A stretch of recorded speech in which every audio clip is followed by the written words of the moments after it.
সবাইকে আন্তরিক সালাম মোবারকবাদ। সালামু আলাইকুম রহমতুল্লাহি ওয়া বারাকাতুহু।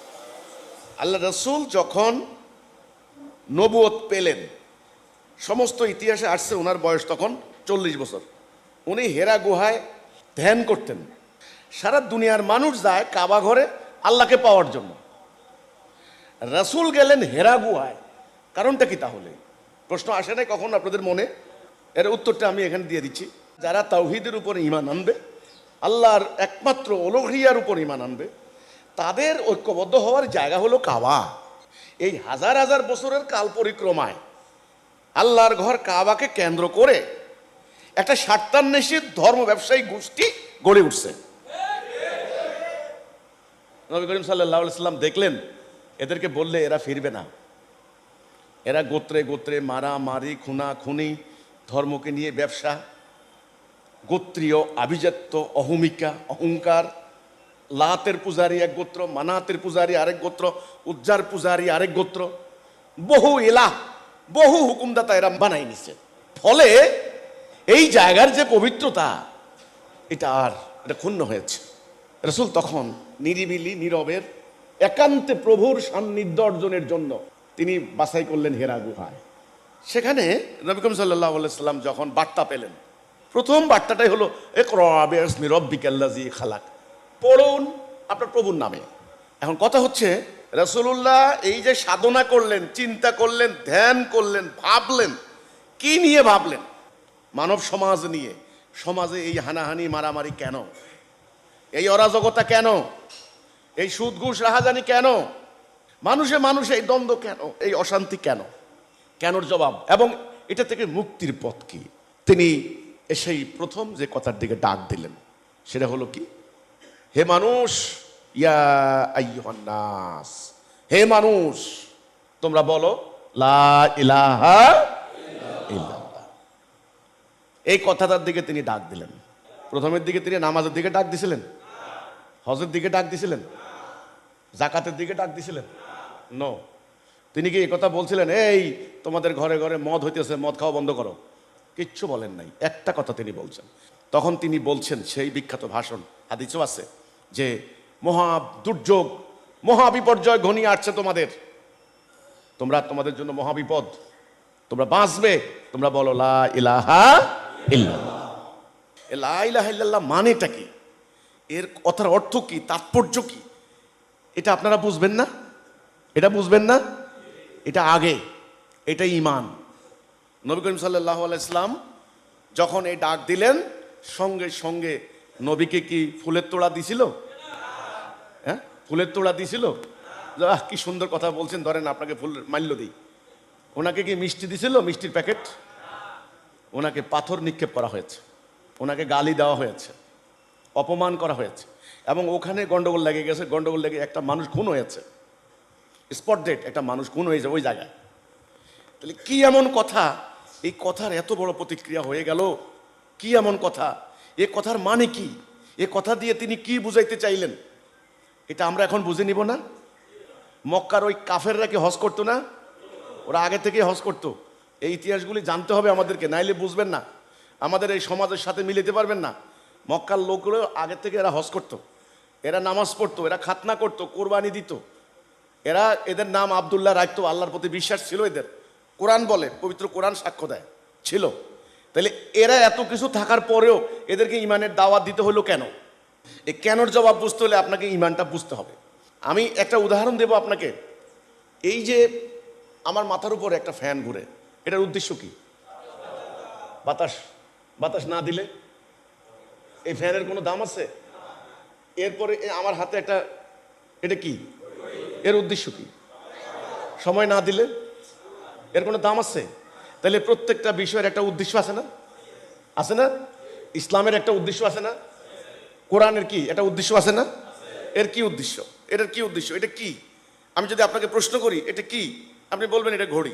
এটা কেন? সময় দেওয়ার জন্য। এখন আমি যদি প্রশ্ন করি এটা কি, এই যে এক একজনে একটা উত্তর দিবেন। এটা আল্লাহর বিধান। কেন? এটা উদ্দেশ্য কি?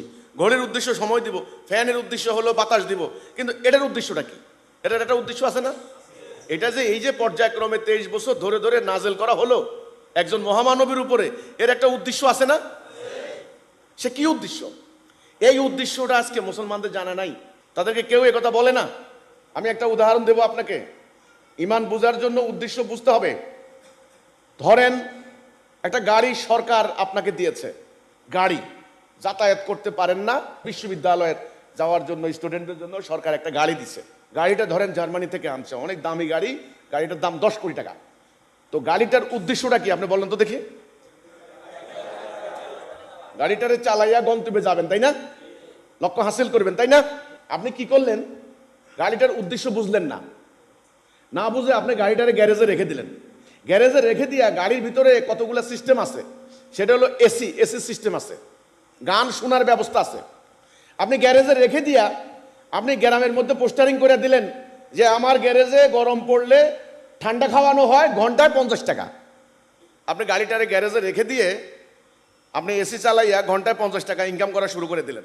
আপনার জীবন গেল, আপনার পোলার জীবন গেল, আপনার মানে নাতিপুতির জীবন গেল, আপনার 14 পুরুষ গেল।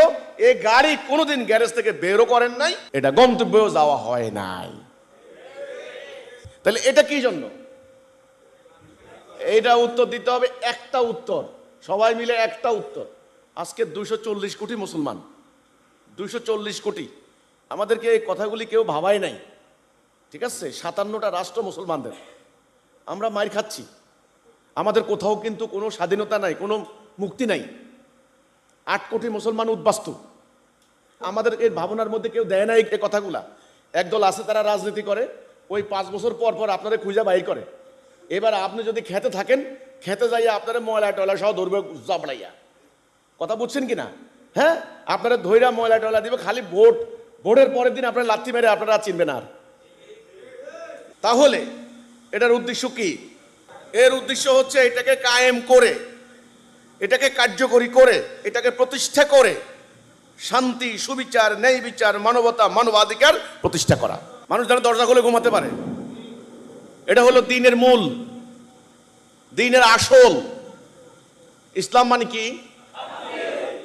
যেখানে ইসলাম কায়েম হবে সেখানে হবে ন্যায় বিচার, জাস্টিস, রুল অফ ল, মানবাধিকার, সাম্য, সুবিচার। মানুষে কোনো ভেদাভেদ নেই, রক্তপাত নেই, সমাজের দয়া মায়া পূর্ণতা। এটা ধর্মের মূল, এটা আসল। এটা গাছের যদি শিকড় না থাকে, গাছ মরা গাছ।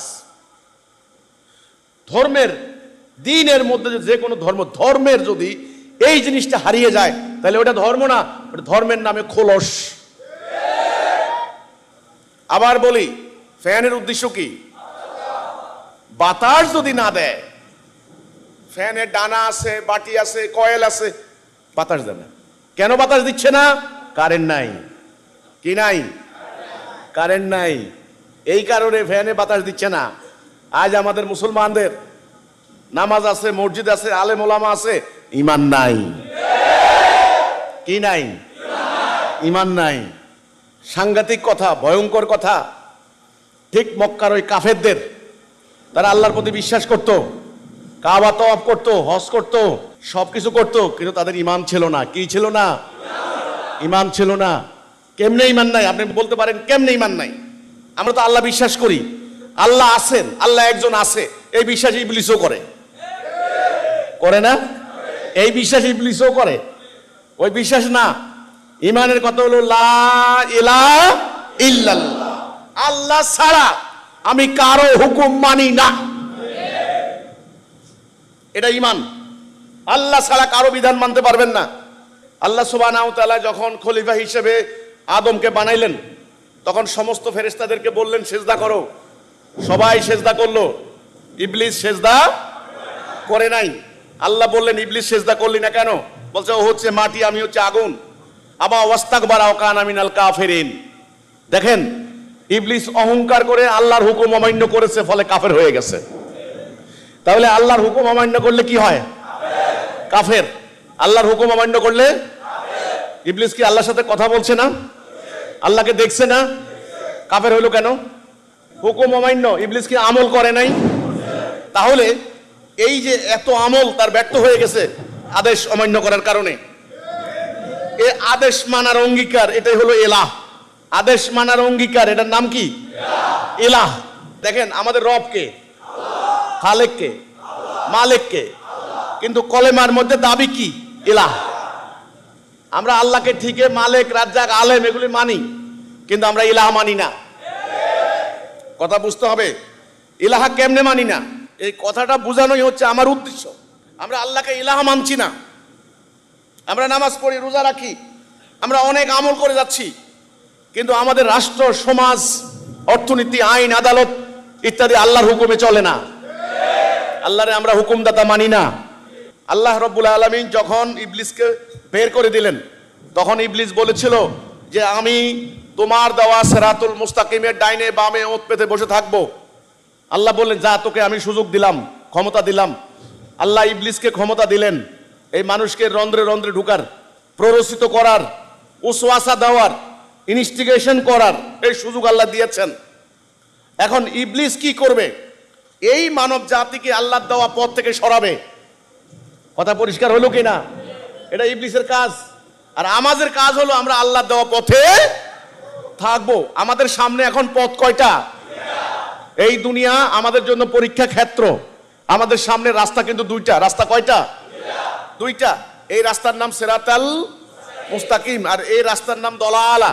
আমরা বলি না গায়রিল মাগদুবি আলাইহিম ওয়ালাদ-দাল্লিন, দলালা। এই রাস্তার শেষ মাথা জাহান্নাম, এই রাস্তার শেষ মাথা জান্নাত। এই রাস্তার মধ্যে যারা থাকবে তারা হলো মুমিন, আর এই রাস্তার মধ্যে যারা থাকবে ওরা হলো কাফের। এই রাস্তা হলো শান্তি, এটা হলো অশান্তি। তাহলে দেখেন পথ কিন্তু দুইটা, ডান বাম, সত্য মিথ্যা, ন্যায় অন্যায়, ধর্ম অধর্ম, সিরাতুল মুস্তাকিম, দলালা, মুমিন কাফের। এবং রাস্তার শেষ মাথা দুইটা। এই পথে যারা চলবে ওরা যাবে কোথায়? জান্নাতে। আর এই পথে যারা চলবে তারা যাবে কোথায়? জাহান্নামে। একদম পরিষ্কার, মধ্যখানে আপনি। এখন আপনার সামনে এই প্রশ্ন আসছে, আপনি কি এদিকে যাবেন নাকি এদিকে যাবেন? Up to you. এই দুনিয়াতে আপনার জীবনের মূল উদ্দেশ্য কি? এই প্রশ্ন করছেন কোনোদিন? আমি যে কেন দুনিয়াতে আসলাম, কি আমার সৃষ্টির উদ্দেশ্য, কেন আমাকে পাঠানো হয়েছে, কি আমার কাজ ছিল, এই কাজটা কি আমি করেছি, আমার দ্বারা কি উদ্দেশ্য হাসিল হয়েছে? এই প্রশ্ন কি করেছেন কোনোদিন? এই প্রশ্নের কোনোদিন কোনো আলেম আপনাদের মনের ভিতরে প্রশ্ন দিয়েছে?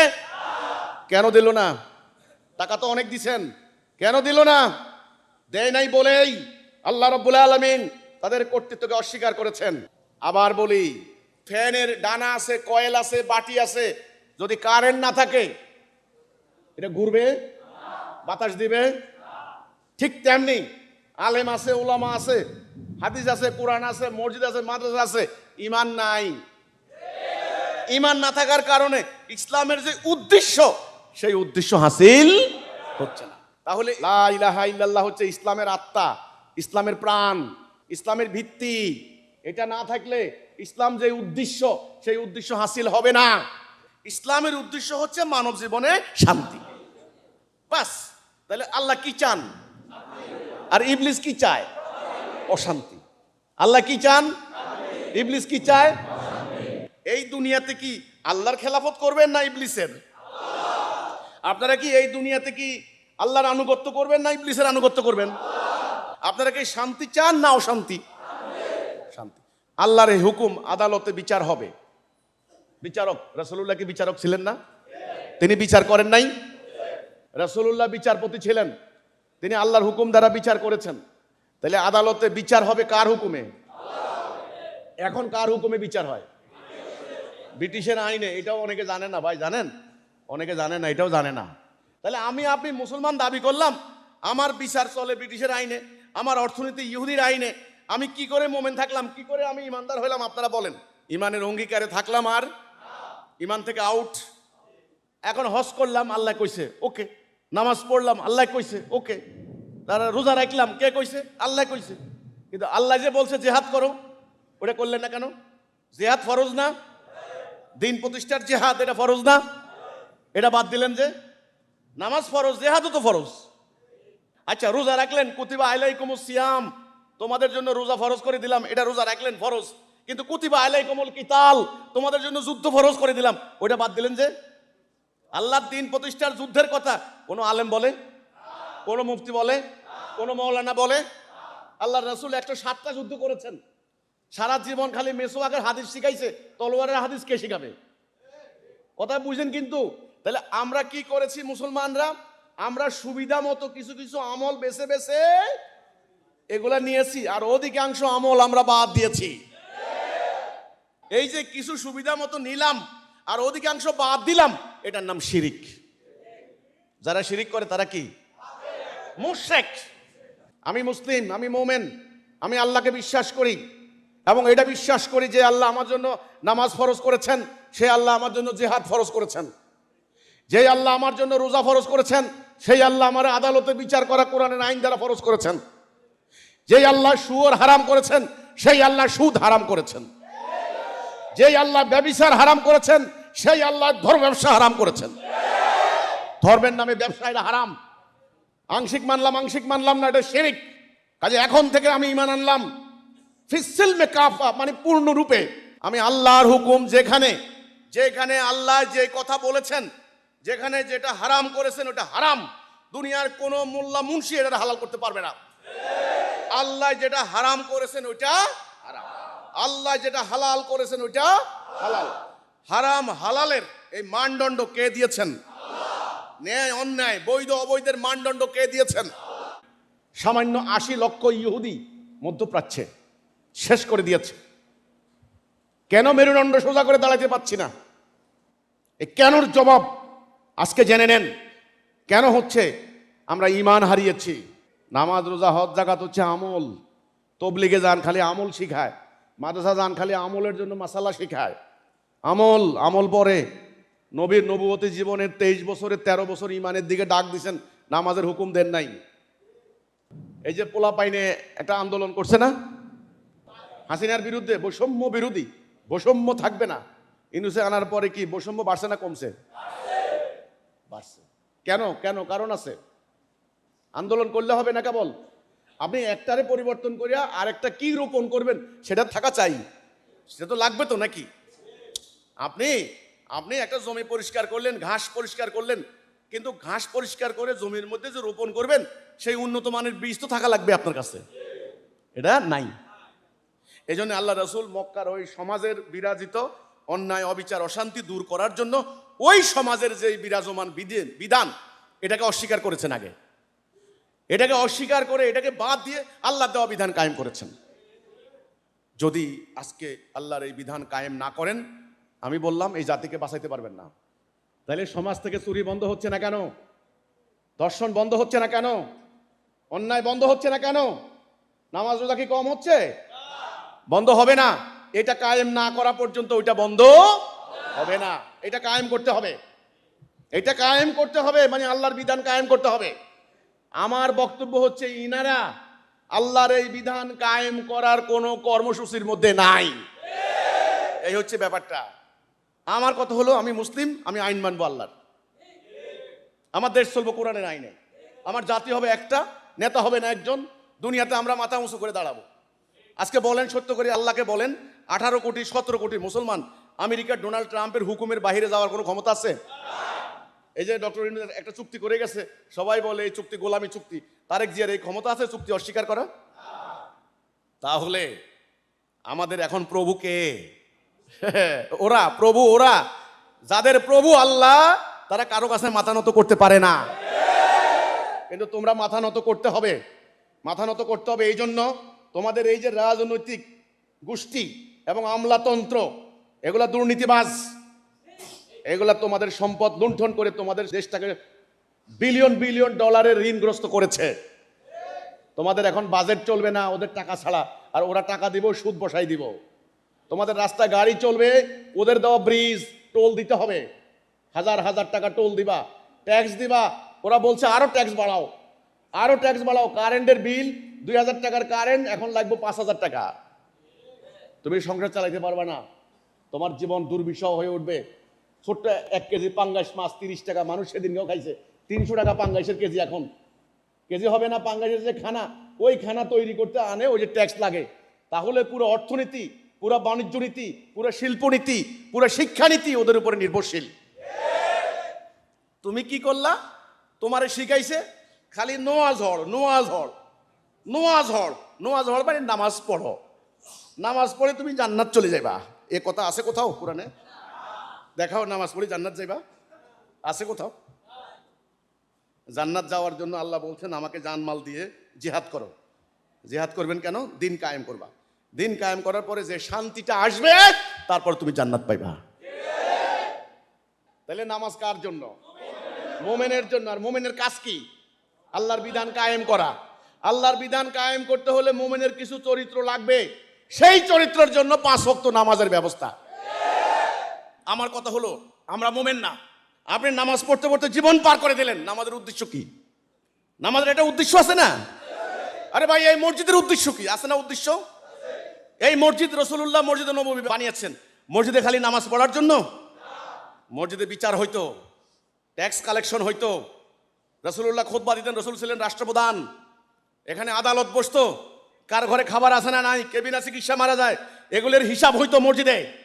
আজ সেই মসজিদে থাকে তালা মারা, মসজিদের বাথরুমে থাকে তালা মারা, মসজিদের পানি থাকে তালা মারা।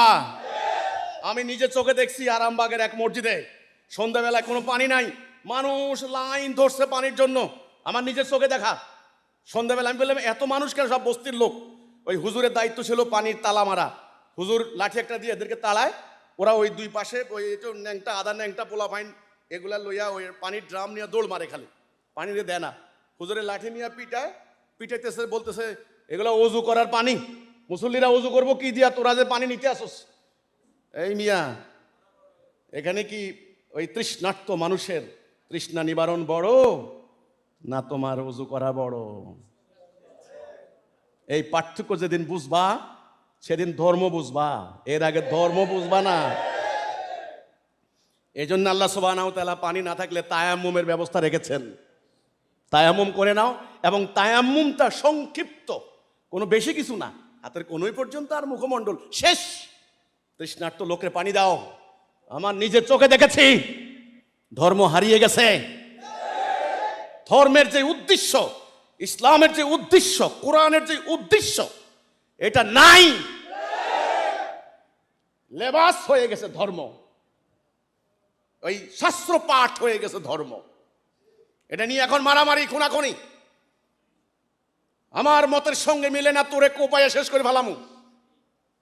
ইসলাম, মোমেনরা কখনো এত অসভ্য জানোয়ার ছিলেন না, মোমেনরা কখনো এত উগ্র ছিলেন না, মোমেনরা কখনো বিশৃঙ্খল ছিলেন না। গুজবে কান না দিয়ে আটগা কিল কয়, আটগা কিল মোমেন জীবনে দিত না। একটা মানুষকে চড় দেবা, চড়ের একটা হিসাব আছে। মোমেন কি আটগা কিল দিতে পারে? আটগা কিল বুঝেননি? ওই হাটে গেছে আর কি, হাটে যাওয়ার পর দেখছে একজনে মিলে সবাই মারতে আছে, সেও ধৈর্য দুটা কিল দিল, বলে কিল দিলে কিলে সবাই মারে, এই জন্য আমি মারলাম। এটাকে মোমেন করতে পারে? আজকে এগুলো হচ্ছে কেন?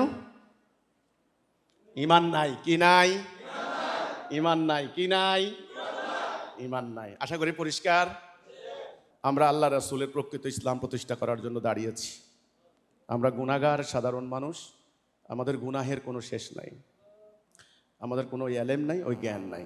কিন্তু এই মহাসত্য আল্লাহ দান করেছেন, আল্লাহ দান। আজ আপনাদের সামনে আমি এটা উত্থাপন করলাম। আসমান জমিনে হিজবুত তাওহীদ থেকে বড় সত্য আর নাই। আপনারা আসেন, আমাদের সাথে ঐক্যবদ্ধ হন, হয়ে আমরা সবাই মিলে ভাই ভাই হয়ে কাঁধে কাঁধ মিলে আল্লাহর এই বিধানকে জমিনে কায়েম করি, খেলাফতের দায়িত্ব পালন করি। এই দুনিয়া পার্মানেন্ট নয়, চলে যাব আমরা আল্লাহর কাছে। কার কাছে? আল্লাহর কাছে। এই দায়িত্বটা পালন করে চলে যাব। বলতে পারবো আল্লাহ, এই দুনিয়াতে আমি কারো আনুগত্য করি না, একমাত্র তোমার আনুগত্য করেছি। আল্লাহ, আমারে জানমাল যা দিছো আমি সব কোরবানি দিয়ে তোমার বিধান কায়েম করেছি। তোমার নবী সাহাবীরা যা করেছেন আমরা তাই করেছি। বাস আল্লাহর কাছে এই জবাবটুকু যেন আমরা দিতে পারি। আল্লাহ আমাদেরকে তৌফিক দান করুক। এখন থেকে আমাদের সম্পর্কে কোনো এই যে অপপ্রচার, এই যে মিথ্যাচার, আশা করি পরিষ্কার হয়ে গেলেন। আল্লাহ আমাদের সবাইকে দিন প্রতিষ্ঠার সংগ্রামে শামিল করুক। ওমা তৌফিকি ইল্লা বিল্লাহ।